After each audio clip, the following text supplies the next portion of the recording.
નમસ્કાર મિત્રો. તો આજે મિત્રો હું છું ઘરે એકલો અને ફેમિલી બધું જઈ છે ઘરે, એટલે કે મારા વતનમાં.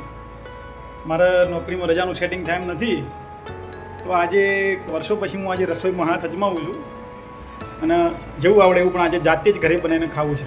ચલો હું જેવું ખાવું એવું જમવાનું બનાવું. તો પહેલાં તો ઘરમાં જોઈ લઉં બધું શું શું પડ્યું છે. થોડો ગેસ, અહીંયા થોડું લસણ પડ્યું છે. આ રહ્યું સવારનું ખાલી ટિફિન, વાસણ બધા ધોઈને ગઈ છે. ડુંગળી પડી છે. ફ્રીજમાં જોઈએ શું પડ્યું છે. સવારે મારા વાઈફ કહેતા હતા કે કંઈક શાકભાજી લાવી છે, તો જોઉં શું લાવીને ગઈ છે. હા, કારેલા પડ્યા છે. ચાલો મિત્રો આપણે આજે કારેલાની સબ્જી બનાવીએ. તો ચાલો મિત્રો આપણે કારેલાની સબ્જી બનાવીએ, જોતા રહેજો. ઓકે, તો મિત્રો પહેલાં લસણ ફોલી દઉં. મિત્રો આપણે લસણ ફોલી દીધું છે, હવે એને વાટી લઈએ અને એના પછી શાક વઘારીએ. બરાબર, જો આ લસણ ફોલી દીધું છે.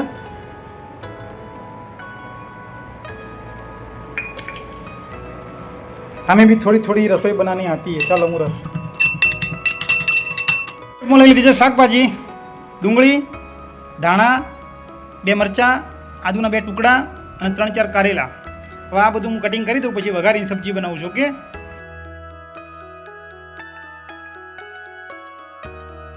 મિત્રો આપણી સબ્જી સમારીને રેડી થઈ ગઈ છે. જો કારેલા અને ડુંગળી સમારી દીધી, લસણ વાટી દીધું. લસણમાં નાખી દઈએ મરચાંના 2 ટુકડા. અને થોડું સ્પાઇસી ખાવાની આદત છે એટલે તમે ના નાખતા નાખતા આદુ. અને હવે આપણે પછી આનો વઘાર કરી દઈએ કારેલાની સબ્જીનો. બરાબર, જરૂર પૂરતું તેલ લીધું, બહુ તેલ મને ભાવતું નથી. ગેસ ચાલુ કરી દીધો આપણે. થોડુંક જીરું, થોડી રાઈ, લસણ પણ નાખી દીધું, આદુના ટુકડા, લસણ. હવે એને થોડી વાર ધીમી આંચ ઉપર શેકીએ આપણે, એટલે આપણો વઘાર રેડી થઈ જાય. બરાબર ગ્રેવી થઈ ગઈ લસણની. આપણે તેલ, લસણ, આદુ બધા. હવે એના અંદર હું શાકભાજી નાખી દઉં. મિત્રો આ કોઈ ટેકનિક નહીં બતાવતો, મને જેવું ફાવે છે એવું જ હું બનાવું છું. બરાબર છે. જો હવે ઠપકારી અંદર શાકભાજી. આ થોડોક ધીમી આંચ ઉપર કારેલા અને ડુંગળીને તપવા દઉં.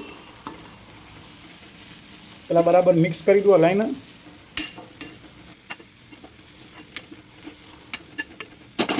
તો કારેલા થોડા મને લાગે છે કડક ચડી જાય, એટલે આમાં નાખું છું થોડું પાણી.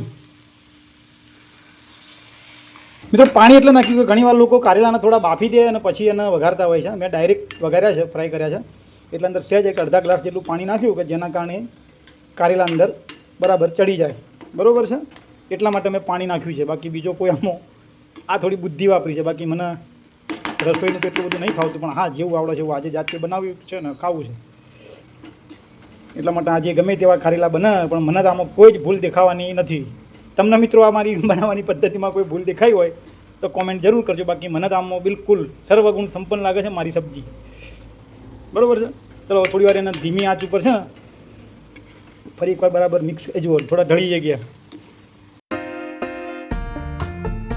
તો જેમ જેમ કારેલાની સબ્જી બનાવી છે, હવે એને ચડવા માટે એટલે કે થોડી શેકાવા મૂકી છે. હવે હું બનાવું છું રોટલી. મિત્રો હું લોટ ચોળું છું.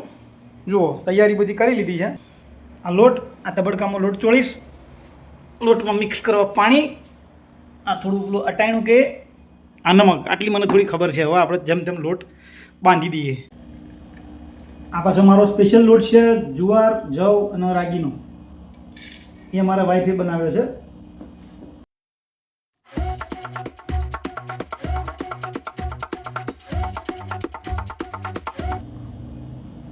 જય માતાજી. ઠપકાર્યું પાણી.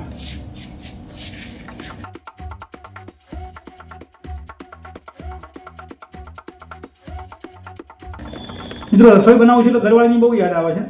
આ બધું કેમ કેમ મને ખબર જ હોતી નહીં, કેમ કે આટલી વાર તો હું જમી કરીને વોકિંગ કરવા જતો રહ્યો હોય. આ પાણી કેટલું નહીં બધી આપણે ક્યાં ધ્યાન રાખવાની. મહાન છે ખરેખર, સ્ત્રી મહાન છે. મા હોય, બેન હોય, પત્ની હોય. થાય છે થોડો થોડો લોટ લૂંદો થાય છે, પછી હું બતાવું તમને.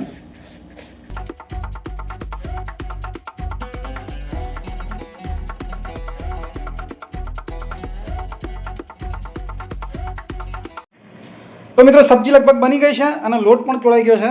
પણ એમાં થોડી ટ્રેજેડી બની ગઈ કે હું સમજો ઘઉંનો લોટ અને ભૂલથી મેં મકાઈના લોટનો લૂંદો આવડો બનાવી દીધો છે. આજે એ પણ અખતરો કરું, મકાઈનો લોટનો રોટલો બનાવી દઉં.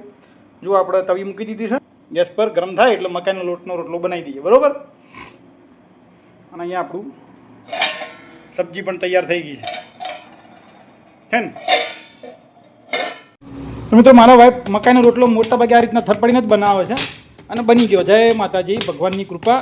આજે જુઓ રોટલો બની ગયો. હવે હું આના પર શેકવી દઉં, બરાબર છે. એ પર મૂક્યો, શેકાઈ પણ ગયો છે. એક બાજુ થોડી શેકાઈ, બીજી બાજુ શેકવા મૂક્યો છે. લગભગ થઈ જશે, સક્સેસ થઈ જશે. તો આપણે પહેલી મકાઈની રોટલી તૈયાર, જેવી બની એવી. મને બહુ જ સારી લાગે છે. હા હા હા, મજા આવી ગઈ. થોડી તકલીફ તો બહુ પડી, મજા આવી ગઈ કે મને બનાવતો આવડ્યું એમ. બાકી મારી વાઈફને બહુ મિસ કરું છું કે યાર તું ઘરે છે, અહીંયા મારી હાલત બહુ ઢીલી થઈ ગઈ છે. ફર્સ્ટ રોટલી, સેકન્ડ રોટલી અને થર્ડ રોટલી. અને અહીંયા બાજુમાં આપણું કારેલાની સબ્જી પણ તૈયાર છે. ટૂંક સમયમાં હું જમવા ભેળો થાઉં છું. સાંજે આવ્યા તો 7 વાગે, અત્યારે વાગે છે ઘડિયાળમાં 8:45. આ પણ જોવા જેવું છો કે એક સ્ત્રી અને પુરુષમાં કેટલો તફાવત હોય છે કે આપણે બધા નોકરી કરીએ ને પગાર લઈએ ને ઘર ચલાવીએ. ના ના ના, ઘર તો ઘરવાળી જ ચલાવો, બરાબર. જો હું 7 વાગે આવ્યો તો રસોઈ બનાવું છું, ખાલી સબ્જી બનાવી, રોટલી બનાવી, 9 વાગી ગયા. હું 7 વાગે આવું, 7:15 ખાઈને રોજ ફ્રી થઈ જતો. આપણું કારેલાની સબ્જી તૈયાર હોય, એમાં થોડા નાખી દઈએ ધાણા. ઉનાળો છે એટલે કરમાઈ જાય પણ નાખવા પડી.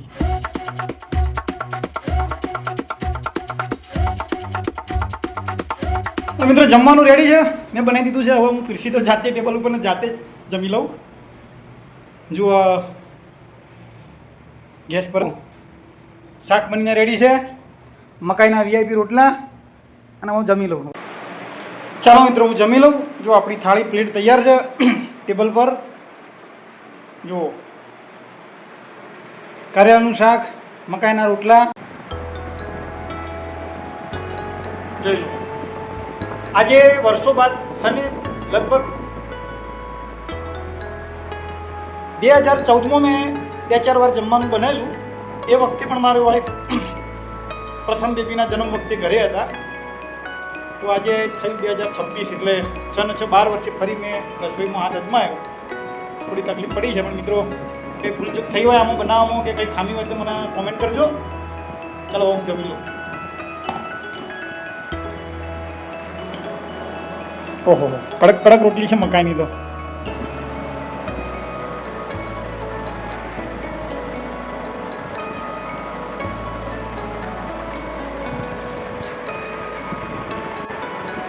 મજા આવી. થોડીક બનાવવામાં ભૂલ થઈ હશે, થોડીક પદ્ધતિ મારી બદલાઈ છે, પણ જોઉં છું મારી વાઈફ કઈ રીતના બનાવે એ રીતના જ મેં બનાવી છે. સારી લાગી, મજા આવી. તો મિત્રો મેં જમી લીધું અને જુઓ જમી લીધા પછી ઘરની હાલત જુઓ થોડી. હવે અહીંયા આ બધા કારેલાના બિયા, પછી આ ગેસની હાલત જુઓ, બધા લોટ છે રસોડાના ફ્લોર ઉપર, બરાબર.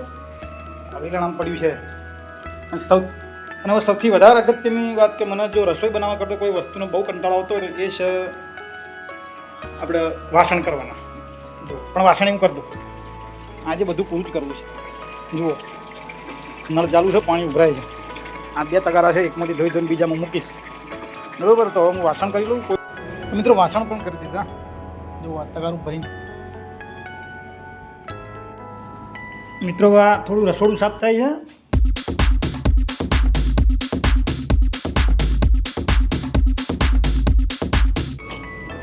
છેલ્લું કામ છે, હવે બધો કચરો ભરી અહીંયા રસોડામાં પ્લેટફોર્મ પર બધો ભરી બહાર ફેંક્યો. તો મિત્રો જમવા બની ગયું, પછી વાસણ થઈ ગયા, સફાઈ થઈ ગઈ, રસોડું સાફ થઈ ગયું, કચરો બધો થેલીઓમાં ભરાઈ ગયો ને હવે છેલ્લું કામ છે. જુઓ બધો જ કચરો 2 દિવસનો હતો, આજે મારા વાઈફ જતા રહે એટલે નથી નાખવા ગયા. બધો કચરો થેલીમાં પેક કરે છે. હવે આને હું લુણાવાડા બસ સ્ટેન્ડમાં કચરા પેટી છે ત્યાં જઈને નાખતા આવીશ. જો મિત્રો આ કચરો લઈને હું જાઉં છું. આપણા ગુજરાતમાં સરકાર ગુજરાતની આખા ભારતમાં મોટી સરકાર જાહેરાતો કરે, સ્વચ્છ ભારત મિશન આ તે, પણ ક્યાંય કચરા નોખવાની વ્યવસ્થા જ નથી. આ ચોપડા ગામમાં હું રહું છું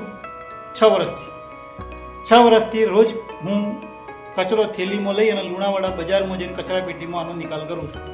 ચોપડા ગામમાં કચરો નાખવાની વ્યવસ્થા નથી, એ રીતના લુણાવાડા બજારમાં પણ વધારે વ્યવસ્થા નથી. 2-4 જગ્યાએ કચરા પેટી છે, ત્યાં જઈને જ કચરાનો નિકાલ થાય છે. ચલો મિત્રો, મારો આજનો આ નાનકડો પણ બહુ ડિફિકલ્ટ એક પ્રકારની ટાસ્કવાળો વ્લોગ તમને ગમ્યો હોય, લાઈક કરજો, શેર કરજો, કોમેન્ટ કરજો અને આપણી ચેનલ 3K ઓફિશિયલ સબસ્ક્રાઈબ કરજો. ચાલો મિત્રો, આવજો. Good night.